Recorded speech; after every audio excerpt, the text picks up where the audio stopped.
क्या आपको पता है कि इंडिया में एफआईआर दर्ज करने के नियमों में अब एक बड़ा बदलाव आ गया? जी हाँ, जिस प्रक्रिया को हम दशकों से जानते थे, उसमें अब नई सोच और टेक्नोलॉजी की एंट्री हो चुकी है। ये बदलाव हर इंसान के लिए जानना बहुत ज़रूरी है, चाहे वो वकील हो, पुलिस हो या कोई आम नागरिक हो। तो अंत तक यह वीडियो ज़रूर देखना।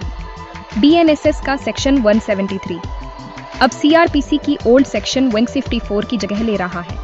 और ये बदलाव सिर्फ कागजों तक सीमित नहीं है, बल्कि ये आपके अधिकारों और पुलिस की जिम्मेदारियों को भी नए सिरे से परिभाषित करते हैं। चलिए विस्तार से समझते हैं कि बीएनएसएस सेक्शन 173 और सीआरपीसी सेक्शन 154 में क्या फर्क है।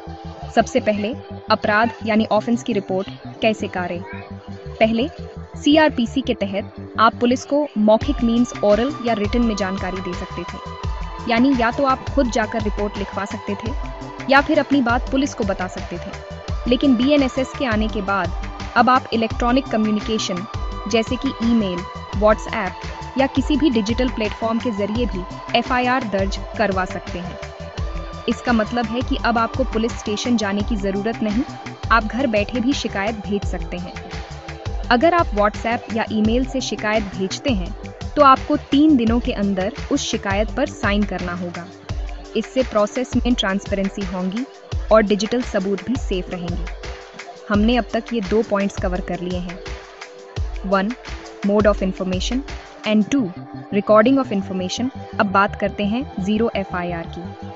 पहले जीरो एफआईआर का कॉन्सेप्ट कोर्ट के फैसलों पर आधारित था, यानी इस बार कोई रिटन लॉ नहीं था।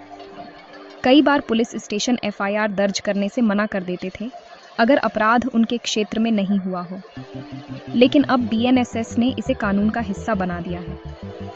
अब आप इंडिया के किसी भी पुलिस स्टेशन में एफआईआर दर्ज कर सकते हैं, चाहे अपराध कहीं भी हुआ हो। इससे विक्टिम को तुरंत मदद मिल सकती है। एफआईआर दर्ज करने की जगह की कोई सीमा नहीं रही। यह बदलाव खासकर उन मामलों में इम्पोर्टेंट रोल प्ले करता है जहां विक्टिम को तुरंत सुरक्षा या सहायता चाहिए।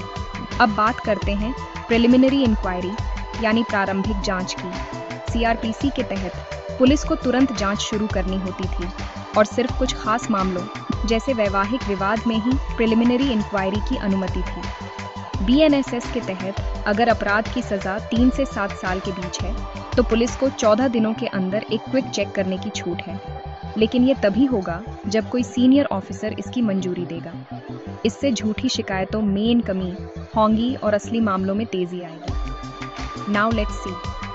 हमने समझा कि जीरो एफआईआर क्या होती है, और हमने यह भी पढ़ा कि बीएनएसएस में प्रिलिमिनरी इंक्वायरी को 14 दिन में पूरा करना अनिवार्य है। बीएनएसएस महिलाओं और दिव्यांग व्यक्तियों के अधिकारों को भी और मजबूत बनाता है। अब अगर कोई महिला या दिव्यांग व्यक्ति शिकायत करता है तो उसकी रिकॉर्डिंग उसकी पसंद की जगह पर, ज़रूरत पड़ने पर सपोर्ट पर्सन के साथ और वीडियो रिकॉर्डिंग के जरिए की जाएगी। इससे न सिर्फ उनकी सुरक्षा बढ़ती है, बल्कि पुलिस को अब इन मामलों में और ज़्यादा जिम्मेदारी से काम करना होगा। और सबसे ज़रूरी बात, एफआईआर की कॉपी कंप्लेनेंट या ये विक्टिम को फ्री में देना अब भी मैंडेटरी कर दिया है। इससे विक्टिम को अपने केस की जानकारी और ट्रैकिंग में आसानी होगी। अगर पुलिस आपकी शिकायत दर्ज करने से मना कर दे तो आप direct superintendent of police SP को रिटन कंप्लेंट भेज सकते हैं। इस प्रोसेस में कोई बदलाव नहीं किया गया है। कुल मिलाकर बीएनएसएस प्रक्रिया को ज़्यादा मॉडर्न, ट्रांसपेरेंट और पीड़ित केंद्रित बनाता है। इससे न सिर्फ पॉलिसी में सुधार होगा, बल्कि आम नागरिकों का सिस्टम पर भरोसा भी बढ़ेगा। तो क्या आप इस नए बदलाव के लिए तैयार हैं? आपको क्या लगता है, बीएनएसएस से पुलिस और जनता के रिश्ते में क्या फ़र्क आएगा? अपने विचार हमें कमेंट्स में ज़रूर बताएं। Please like, subscribe and share.